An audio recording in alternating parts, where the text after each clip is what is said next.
It's wonderful to see everybody this morning. Thank you for being here. You've probably noticed that I'm tending to work through themes. That if you read the Holmes quote that we put up on the PowerPoint at the very beginning, it'll give you a clue as to what I'm going to talk about. And you're probably going to experience some of that also in our meditation. Yes, I'm all about oneness today. Oneness is such an interesting concept. It is the fundamental concept of our teaching, of our philosophy. If you took oneness out of the mix and tried to keep everything else that we say is important to us philosophically, it wouldn't work. It wouldn't work. It has to have that as its foundation for everything to work. And Holmes saw that. That's where he started every time there was something to talk about. In fact, back in the 1920s, he was asked by a reporter, what did he believe? What did Holmes believe? And he came up with a statement. And he called it initially, what I believe. And then we changed it to what we believe, because we all adopted it. And then it became our declaration of principle. The first two lines, the first two statements in this declaration are essential to who we are and speak to this idea of oneness. We believe in God, the living Spirit Almighty, one indestructible, absolute, and self-existent cause. This one manifests itself in and through all creation, but is not absorbed by its creation. That second line is what tells you how Holmes described oneness. It's everywhere. Nothing's left out. Now you read that first statement and you can go to an outside God. You can say that God is indestructible, absolute, and a self-existent cause, and it's causing things to happen to me. But when you go to that second part, seeing that the presence is everywhere and always, you can't have a feeling beyond this idea that there's something absolute in it. And we call it oneness. We also call it unity.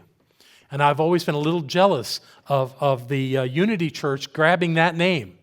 That's a great name.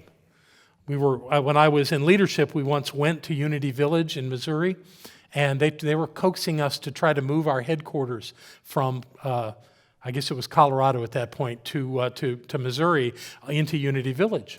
And I said, we can't really move to Unity Village. Would you be willing to change the name? They said, absolutely not. And I don't blame them. They got a great name because they're focused on this idea of oneness. No matter what else they're teaching, that's the basic fundamental principle. And it's not that easy to explain. And I know that there are a lot of people in this movement that claim to understand oneness that haven't a clue what that means, because they'll go, there's only one, it's God. And then they'll start being angry about something or somebody, which doesn't work. The idea is that God's everywhere. So if you're angry at something, you must be angry at God. And how's that going to work out for you? Well, it's not. So how do we get an idea that'll help people understand this principle of oneness? And I've been thinking on that for a long time. And one popped this last week, and I thought I'd try it out on you. So it's not a perfect analogy, so don't go there. But I think that there are ways that we can apply the principle of oneness from what I want to share with you. And where I want to start is with something physical, because that's the best way to show you something is if we're talking physical. This is I'm sure it's a diagram, it's a drawing, or it's somehow manufactured picture of what a human cell is supposed to look like. A single human cell. Now, the thing about single human cells is they don't exist independently. You can't just find one all by itself unless it's in the process of dying. But let's imagine that this is a human cell. There are actually approximately 37 trillion cells in your body. You have 37 trillion of these. Now, they don't all look the same. They're not all the same shape. They certainly do not all do the same work, but they all have something in common. And it's in that light spot in the middle, in the nucleus of the cell. That's where it's happening. And what's in that nucleus is DNA. And the DNA in every one of the 37 trillion cells in your body has the same exact DNA, which is a perfect blueprint for how to create your body. It has everything your body needs to know to create itself. Everything. Nothing's missing. And then it's got a lot of other stuff that they're still discovering on how this all works. But the DNA is the map that creates the human body.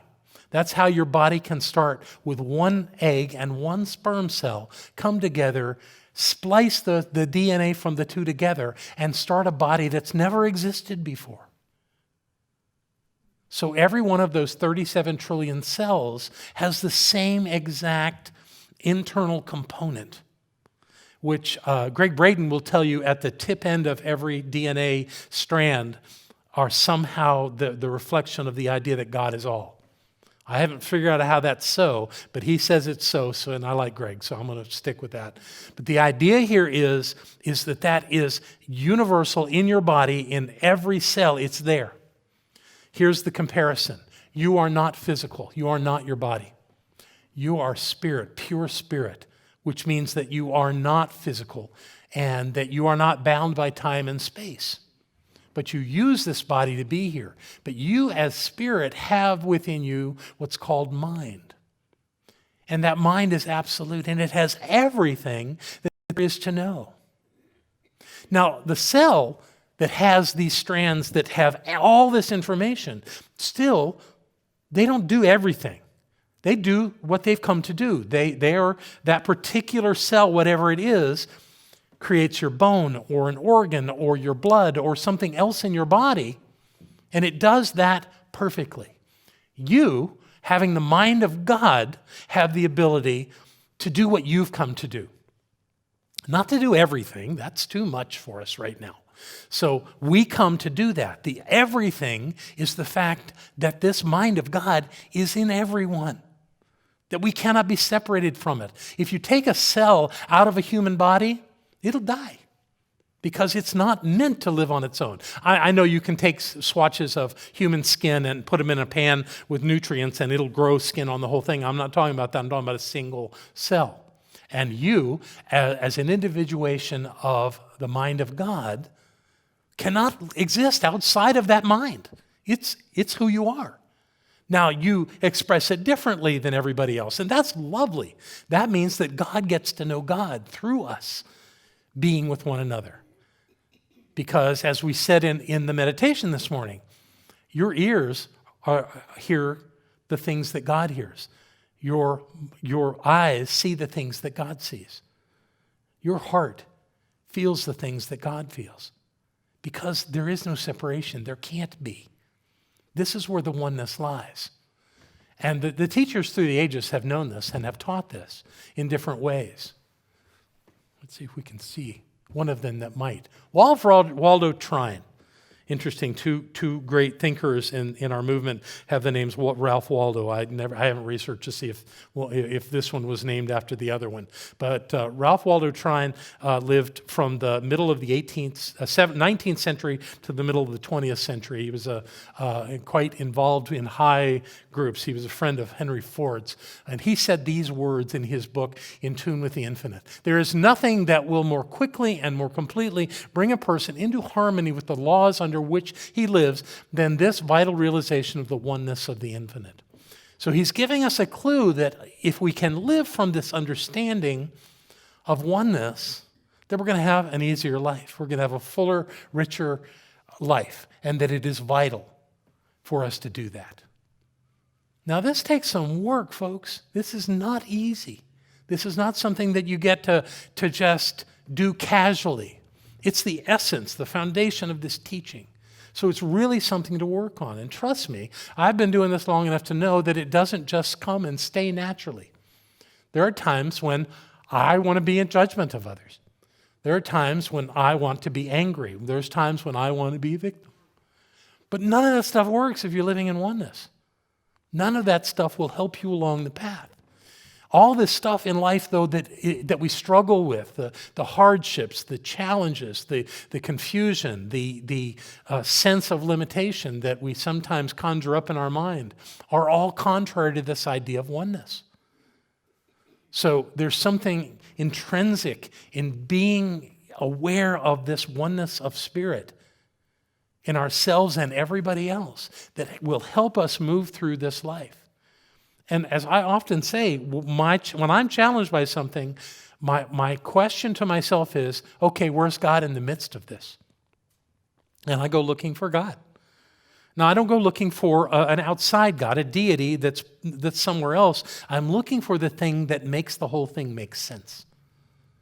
Because if the divine is in everything, then we can't have exceptions. We can't say it works sometimes and it doesn't work other times. The whole concept of unity or oneness doesn't allow for that. It's either all or nothing. You're either in or not. And to me, I've got to be in. Even when I forget, I've got to get in there. I've got to know that this is the truth. And if I do, I'll get the answer that I'm looking for.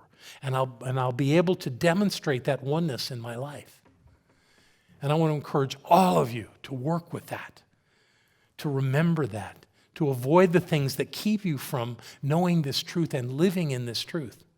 Because it's why we're here, in this place, doing this work, is to remember there is nothing between us. I remember Robin Williams was being interviewed by somebody, and they were talking about somebody who had been through something really, really tough. And the interviewer said, yeah, but for the glory of God, go I. And he said, no. There go I. So how do we keep ourselves from falling into that thing of thinking that what's happening to another has no impact on us, that we have no real need to be compassionate? Now, I'm not saying we're here to fix all the problems of the world. We're here to make our lives work. But when we separate ourselves from others by finding fault in them, we're denying ourselves that sense of oneness. There's an old fable that I heard years ago about a mouse. And this mouse lived in a farmhouse. And in the farmhouse lived a farmer, his wife, and his son. And one day, the mouse, looking through his little crack in the wall, saw the family all gathered around a package. And they opened up the package, and what they pulled out was a mouse trap. The mouse was frantic. So he immediately ran out to the barn, and he came up to the chicken, and he said, they've got a mouse trap. They're going to put out a mouse trap. They're trying to catch me. And the chicken, scratching around looking for some food on the ground, said, oh, dear one, that's no matter to me. They're not going to catch me in a mouse trap. I'm sure you'll find your way. All the best to you. Have a great day. Well, that didn't work. So the mouse went off to talk to the pig and said, Pig, they've got a mouse trap in the house. They're setting this. They're trying to kill me. And the pig was a bit pious, and he said, oh, I'm so sad for you. Well, bless your heart. I hope this works out for you. I'll include you in my prayers. But really, this has nothing to do with me. Well, that didn't work. So the mouse went to the bigger animal, the cow, and said, they have a mouse trap, and they're trying to catch me, and I'm really not happy about this. And the cow looked down at the little mouse and said, no skin off my back. This is your problem. You go work it out. Dejected and concerned about this, the mouse went back to his little cubbyhole and sat there pondering this whole thing. Yeah, that night, in the middle of the night, the trap went off. Snap! Which, of course, woke the house, woke everyone in the house. First one into the room was the son. What he didn't know in the darkness was that the mousetrap had trapped a venomous snake, and the boy was bitten by the snake. So the farmer came out and killed the snake and immediately took his son to the hospital where he was very ill. He had a fever and he was not well at all. But the hospital said they had done what they can do and that he should go home and rest as long as possible. So they took him home. And the farmer thought, well, actually it was the farmer's wife said, we need to give this boy some chicken soup. So the farmer went out and got the chicken. And that night, the boy ate chicken soup. Well, the farmer and his wife and son were very popular in the village near where they lived. So they had people coming and visiting and supporting them. And the farmer realized that he needed to have more food available for those that were coming by and visiting. So he went out and slaughtered the pig. And unfortunately, the young man died. So they had to have a big wake and funeral. And to feed all those people, the farmer had someone come and slaughter the cow. So the point of this old story, obviously, is we're all connected. We're all in this together.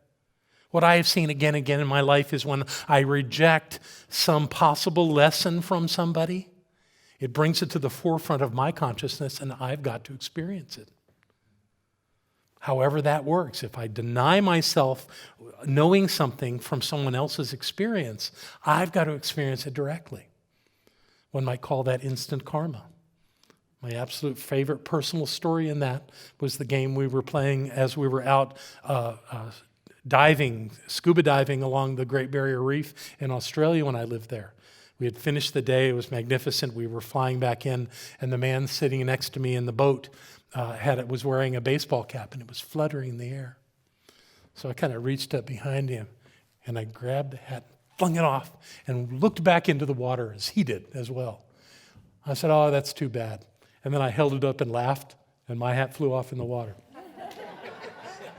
Now, that was a harmless experience, but if it works at that level, it works at every level.